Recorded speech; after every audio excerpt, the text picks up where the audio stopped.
Ayun o. Tapos isang araw namin. Pagod. Ayun o, ginagawa namin o. Yan lahat yan. Kami naglalagay ng binil. Ito, naglalagay namin bala. Yan sa loob o. Yan.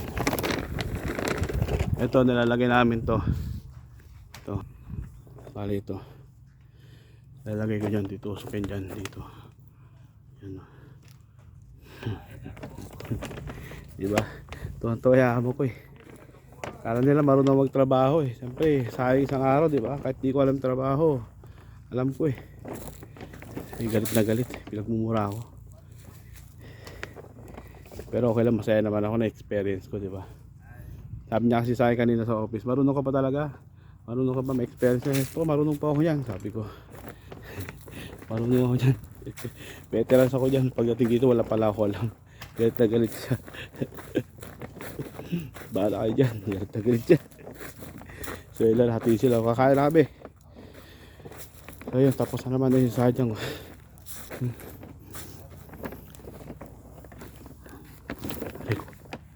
Ayan.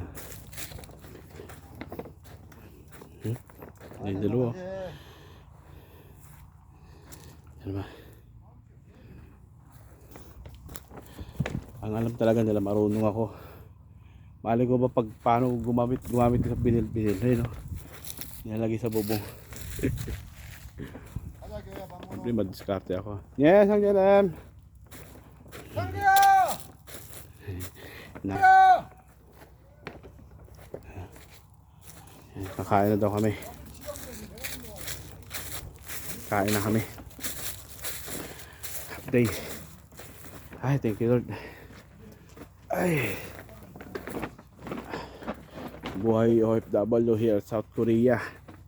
Ayan o.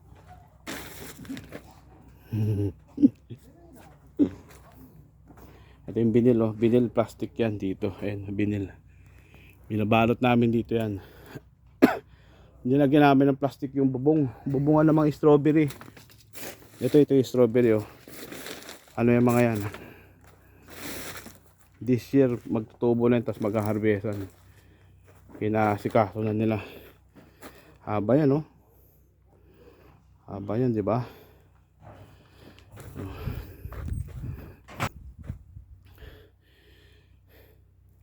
Half day na ako. Siya nagtatanong kung magkano yung sahod ko dito. Sahod ko dito, part-time 100. Kaya na magano kung magkano yung times yun na lang. 100 times 40. Sa pera natin, hindi ko alam magkano. 100, kumbaga ship manon. Diba? Napapagod ako. Kasi first time ko to eh. Ayun sila, kakain na daw. Yan na, relax muna kayo dyan. Diba? Wala pa yung guantes ko ah. Yung guantes ko isa. Nako. Wala pa yung guantes ko. Tara, doon tayo doon. Hanapin natin isang guantes ko, nawawala. Nahulog yata sa baho pumunta kanina.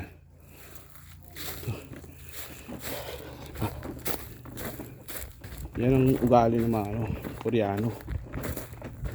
Pag di ka marunong, murah-murahin ka, sigawan ka. Pero pag nakuha na yung nakuha mo ng trabaho, okay ka na sa kanila, goods ka na. Yun ang experience ko dito. Mura, kasagsagan naman. Sobrang sakit na mura talaga. Pero ganun talaga.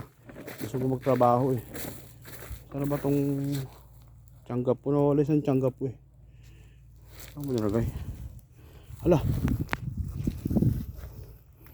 Nahulog. Ayun. Hindi naman sobrang pagod ko. Nalagay ko pala dito sa sako. Ayan. Pagod ako. Grabe yung pagod ba.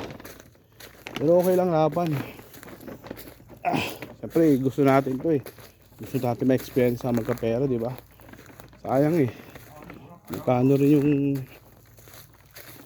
kitain natin dito sa kulang-kulang 4,000. Tapos tatamarin ka pa. Pero ginulangan ko sila kasi nga ang alam nila marunong ako. Sabi ko, laban to. Pera to eh. At walang experience. Sabi ko, alam ko yan. Pagdating dito, hindi pala marunong. Kaya tagalit yung mga kulay kong pinagmumura ako. Ano naman, sabi mo marunong ka. Kaya tagalit sa akin, di ba? Pero okay lang ako. Goods yan, laban yan, ayun sila.